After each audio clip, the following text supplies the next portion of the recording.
Welcome back, Insect Glaive Hunters. 2.0 has dropped and it's been a plunder of new stuff and I've been having a ton of fun with it. So in this video, we're going to jump into quickly about the raw damage builds for Insect Glaive and how they've changed and what are some of the new builds. I just do want to take a moment here, guys, to thank everyone who has recently supported this channel. It means so much to me and I work every day to improve these videos, even though I am a fairly new YouTuber. So thank you so much for subscribing or liking the videos or just hanging out and watching them. Alright, enough sappy talk here. Now I will say there's not a huge change, but Master Touch was introduced and it was introduced as a deco. So this is actually a huge change and we're going to see if we can use Master Touch as a decoration. So without further ado, grab a wing drake and let's go for a ride. So as most of us know, Narga in the base release was actually the best weapon to use for Insect Glaive. And most of the builds out there were basically 100% crit, or you could drop 10%, and max a critical boost. Now with 2.0, there are a few builds that you can do, but by far adding Master Touch jewels to the build is 100% worth it. So here I changed the helmet to the Almudron helmet and the chest piece to the Vike chest piece. Now the Almudron is pretty much useless for Insect Glaive, the skills are completely useless, but it does give us the 2 deco slot which you can use to max out critical boost and weakness exploit, both of which are very useful for this build. Now this build does use the Wex 2 Talisman, but it's kind of hard to fit Master Touch and Weakness Exploit and Critical Boost.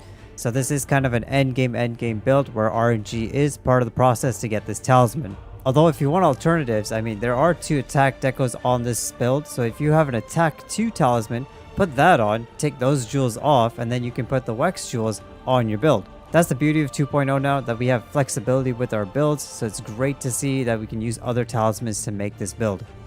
Now overall, looking at the build that I have, attack boost 6, you're going to lose a little bit, about 2% of attack, but that's totally fine. The amount of white sharpness that you're going to gain from Master Touch is way more worth it.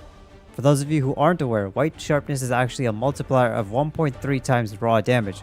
With Master Touch, it's now extended from about 40-ish hits. We had about 40 to 50 white attacks before you would lose white sharpness. It's now extended to over 100 on a good hunt. So definitely, if you're hitting the right weak zones and you're not losing sharpness as often, you can definitely make up the 2% attack. Now the other thing that was lost with this build is the 10% affinity. On my previous builds, I would have Critical Eye 2 to max out your affinity at 100%. This one, you don't actually have that, and instead you have Latent Power, which will activate mid-hunt when you're doing enough damage. But it doesn't really matter because the damage, again, with white sharpness and blue sharpness extended, you can definitely get in a lot more damage and make up for that lost 10% affinity. So overall, this build is actually really good if you're a very skilled hunter and you can hit the weak zones consistently. If you are still learning some of the new monsters or you're new to Monster Hunter in general, I'll suggest keeping the 100% crit and max attack with the following builds. So this build is the upgraded version of the 100% critical build for Insect Glaive. Again, using the Narga weapon, of course. I also exchanged the helmet here to the Kaiser helm from Tio and the Valk chest piece yet again. The Tio helmet does give us the critical boost that's all built into the set now. You don't need a jewel for it. Again, to get 100% affinity, you have to hit the weak spots because that's giving you the activation of Weakness Exploit, which then gives you 50% boost to affinity. Other than that, the only things that is changing for this build is the Vike chest piece that's giving you that extra jewel slot. You can use that for anything that you like. Power Prolonger or Master Touch are my recommendations. Power Prolonger again will increase your Kinsect buffs for a little bit longer, whereas the Master Touch will then extend your sharpness a little bit more, as we mentioned previously. Now, if you don't have that Wex 2 Talisman, there is an alternative that's slightly better than previously. Before, you would have to use the Spio Waste, which gave 2 Weakness Exploit. Now, you can actually use a Rarity 5 Waste called the Chrome Metal Coils. These basically don't come with any skills, but it actually has 2 level 2 deco slots. So you can use this to add your Weakness Exploit and then move as much attack as you can to the Talisman. Now I have an attack 3 Talisman here, and that's all you need, right? You're just losing 3 attack when you change the waist. So this does exist, so if you have it, it is definitely worth using. If not, try to fit in as much attack as you can, and if not, there is still that extra jewel slot on the Vike chest piece that you can use for attack. So that's about it for the Narga IG raw builds, guys. There is one more Insect Glaive that I do want to mention, that's the Tigrex Insect Glaive. It's actually very close to the Narga weapon, thanks to the huge boost in attack that it gets. I got this in 2.0 with the update. The weapon does fall short of it because it has minus 10 affinity, which is obviously a huge drop to the Narga's 40. So overall, the damage on this weapon will be a little bit more variable, and you will have some hunts that actually have higher damage than Narga, but you also have some hunts that are also lower. So if you're looking for consistency, stick with the Narga Kuga.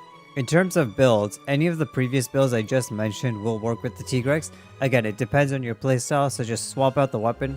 The main thing to be aware of is the Narga does have a level 2 deco slot with the attack jewel, so you'll need to rebalance the jewels here because the Tigrex doesn't have that. Overall, I don't think it's entirely worth it yet because of that variability, but I do predict if we get more armor with it better inherent abilities or good slots, you can slot in some critical eye and this weapon will surpass the Narga.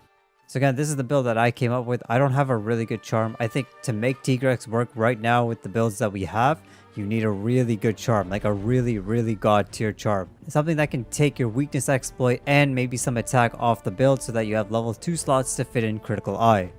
But yeah, so that's about it for the changes to the Insect Glaive raw builds, guys. I am looking at elements at the moment, so expect that early next week.